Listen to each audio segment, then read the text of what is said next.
If there's a enemy in terms of the book or a villain, it's something we call the drift. And Daniel and I each have our own account of this, but it's a metaphor for us that really describes how most people live. And when Gail and I had been married about 10 years, we decided to celebrate by taking all of our airline miles and all of our pennies and nickels, and we didn't have a lot of money in those days, but we decided to go on a vacation to Hawaii. When we got there, we didn't have much to spend on entertainment, and we noticed that the hotel was providing free snorkeling lessons. And so we said, terrific. So we went to the pool. We got the instruction. They took us to the reef. We were blown away. We said, I think we found our new hobby. And we rented a set of snorkeling gear, a set for each of us, for $10 for the entire week. Next morning, we went to the lagoon that was adjacent to the hotel. The water was absolutely calm, like glass. There wasn't a soul out there. It was just the two of us. So we put on our snorkeling gear, slipped into the water, and were mesmerized by what we saw. All these multicolored fish and the seaweed and the sunlight playing on it. And it was like swimming in a giant aquarium.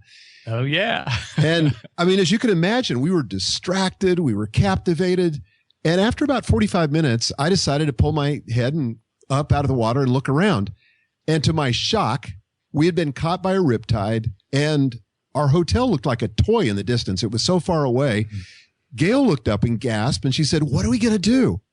Fortunately, we had a boogie board with us, so we grabbed that thing and we said, let's just swim for all our might. And so it took us about an hour to get to shore, and we trudged up the beach and collapsed. And we have not been snorkeling again until this last fall. But for us, that really became a life metaphor for how most people live in life. They drift in their spiritual life where there's no more connection with God. They've just drifted out of this connection, and it wasn't intentional. This is where they find themselves. Or they drift in their marriage. And some people drift to a separation or a divorce. It happens in your career. It can happen in your finances. People get into debt. It's not like somebody woke up and said, you know what? I want to precipitate a financial crisis, so I think I'm going to incrementally get more and more in debt until the whole thing falls apart. I mean, nobody says that. Mm-hmm. But nobody drifts to a destination they would have chosen. And so the opposite of the drift is to live with intention and to be proactive and to embrace life and to begin to live forward. And the thing that we unpack is these three questions, these three powerful questions that answering these questions create the bulk of what we call a life plan. And the questions are, how do you want to be remembered? Number two, what matters most to you? And number three, how do you get from where you are to where you want to be in every major area of your life? Yeah. That's it. Which is beautiful because it goes back to its classic coaching. Where are you now? Where do you want to go? And then let's coach to the gap. Let's help bridge the gap. That's right. But I love the way you in the book started with where do you want to end up? Because you start with a really, like you said, heart-centered exercise, which is imagine yourself at your own funeral. It's sobering. I've been there. I've done that. I'm curious to know if people resist this, if they get into this. What is your experience? Well, I would say that it's not something that people would naturally think about without a catalyst. And I think our culture has kind of this myth, it's unspoken, but that you're going to live forever. And death is something we, institutionalize and put out of our field of vision so we don't have to deal with it. It's a difficult subject, but in 2005, my father-in-law passed away, and he was an amazing Christian man. He'd spent his entire career, almost his entire career, in the military, in the Air Force, working at the Pentagon. And then when he left that, he ran the military ministry for Campus Crusade for Christ. And this was a joyous celebration when he died. He died at 86, I think. And it was back in the days when the Air Force was still doing, the flyby overhead and the 21 gun salute and all that. And it was terrific. But then we went to a friend's house afterwards. All the family and the friends, some dear friends hosted us. And we pulled out boxes of pictures. And we began to talk, to laugh, to cry as we told stories about his life and what it had meant to each of us. And I thought, you know what? When each of us die, there are going to be a series of conversations. And people are going to be talking about what our lives meant. what was the legacy that we left behind? And sometimes we think a legacy is something that only famous people leave, but a legacy is inescapable. All of us are going to leave a legacy. It's only a question of what kind of legacy are we going to leave. Mm-hmm. The really good news is that we can inform, beginning today, those conversations that will take place when we pass. And so the thought of being able to engineer those really captivated me, because I want to have that kind of impact where my wife can say really great things about me if I'm to pass before her. Same thing with my kids or the people I work with, or even the people that listen to my podcast or read my blog or read my books. And so we take you through that exercise. And Kim, as you so well pointed out, we want to engage people's head, but their heart, so that their whole being is engaged in this process of life planning, because that's really what it takes. Yeah, it is a disturbing exercise, and yet it's one that gets you where you need to go, because as the saying goes, you want to begin with the end in mind. What is it that I'm wanting my life to have meant when I step to the end of it? And when we're doing classic coaching, we always say start by identifying the gap, and then you coach to the gap. But the gap is the distance between where you are right now and where you want to be. So go to the end, go to the time when, okay, it's lights out on your life. What did it mean? What was its impact? Was it a life well lived? And that's not going to happen, as you said, if it just occurred, if it was lived by drifting. It needed to have been an intentional thing. So it's a great place to start. Michael, I'm going to jump you to another one of the pieces of the key elements of your book, and that is you and Daniel talk about a thing that you call life accounts. You just pull each of the major categories of our lives, our finances, but our spiritual life and our marital relationships or other special loved one relationships, social life and hobbies, parenting, our physical health, those big categories. And you're challenging the readers to get very, very specific about each one of those, like they were doing a financial budget. Put something in black and white, something measurable. Can you talk a little bit about those life accounts and where that fits into the overall life plan? Yeah, kind of like a financial account can be overdrawn. That happens to us occasionally. We can have a surplus, or we can be spending what we're taking in. And the same thing is true in all these different accounts of life. And we talk about 9 different life accounts. And as you mentioned, we've got the spiritual and the physical and the intellectual. We call that the circle of being. And being always precedes relating and doing. Who we are, everything flows out of that. Then we talk about the circle of relating with our marital life and our parenting life and our social life. And then we talk about the circle of doing, which would be our vocation, maybe our avocation, and then our life in our communities. But, all these are important, but all of them have a balance, positive or negative. And it's important to assess where we are in those life accounts. And one of the premises that we have in the book is that satisfaction in any area of life is really dependent on 2 things: our passion and our progress.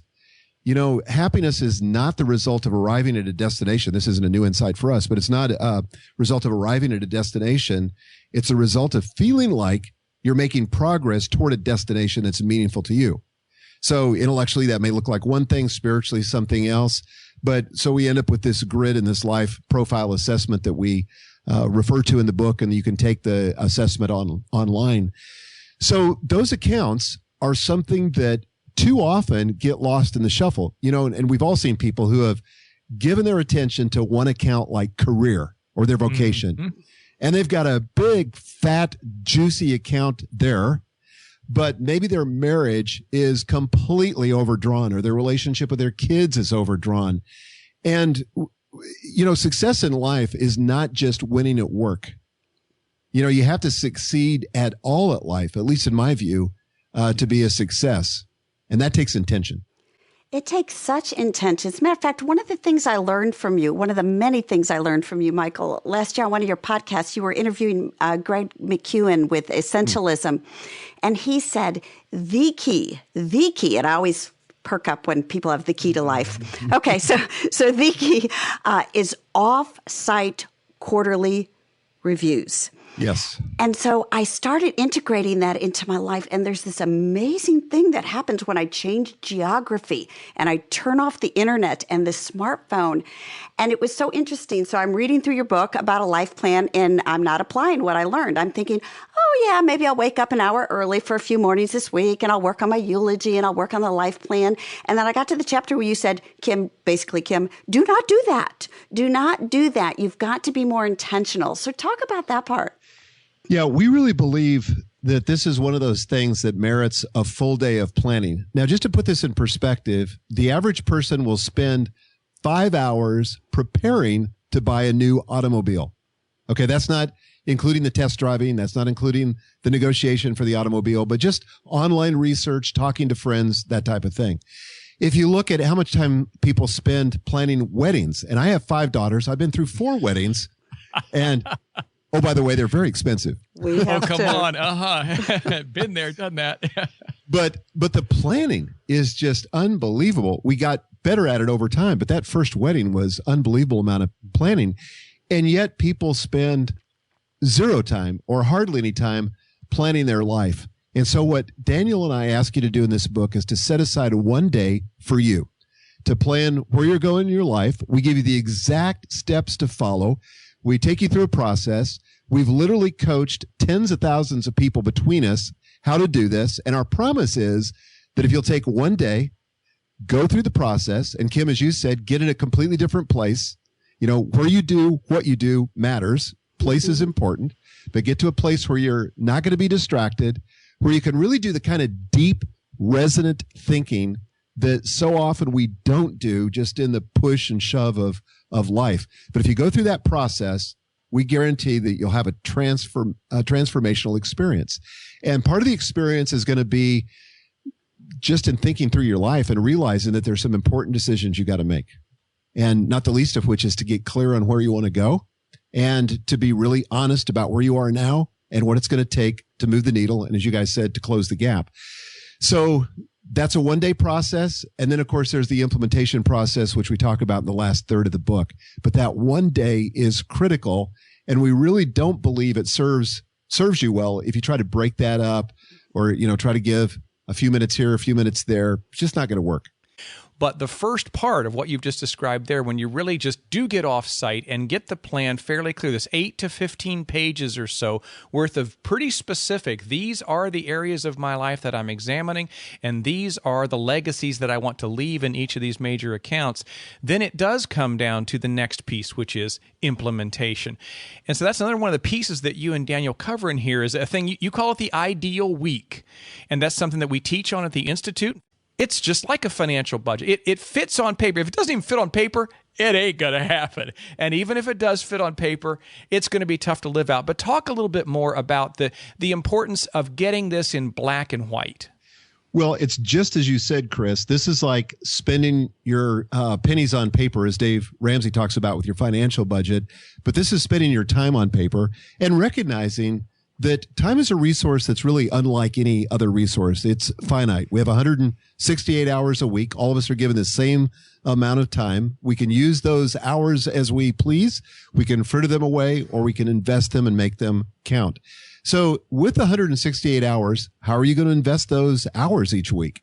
And so what we do is what we recommend is, and we give a template for this, and there's even an online tool that people can get free at livingforwardbook.com. But it's an Excel spreadsheet, but you can map it out. So we recommend, if you think of the columns, and these are the days of the week, that each day will have a different theme. So for me, for example, my theme for Mondays, other than today when we're recording this, it's a little unusual because my book is just coming out, but normally this is the day for internal meetings. So I'm meeting with my staff members one-on-one and in small groups. Then Tuesday, Wednesday, and Thursday are my focus days where I'm really creating content or I'm delivering content, one of those two activities. And then Friday is my day for external meetings. So anybody that requests a meeting that's external to my company, I meet with them on Fridays. Then Saturday is my day for family and friends. And Sunday is my day for worship and also some family stuff there. Now, like you said, never works out quite like that. But when I have that nailed down and I get my team in alignment to help me, then we can really begin to approach that ideal and give order to my weeks so that I'm really a good steward over the time that I've been given. Then the other thing we do is, if you think of the rows, we divide those into focus areas. So for me, the focus area of about 5 a.m. to 8 a.m. is time when what Dr. Covey talked about, sharpening the saw. This is when I have my quiet time. I'm praying, I'm reading the Bible, I'm journaling, reading books, and I'm also going to the gym, which I do 5 days a week. Then when I get back from about 8 to 6 for me, more like 8:30 to 6 is really my work time. So that's my work hours. And then when I get to 6 o'clock, my time in the evening, the focus area then is either family time or personal time.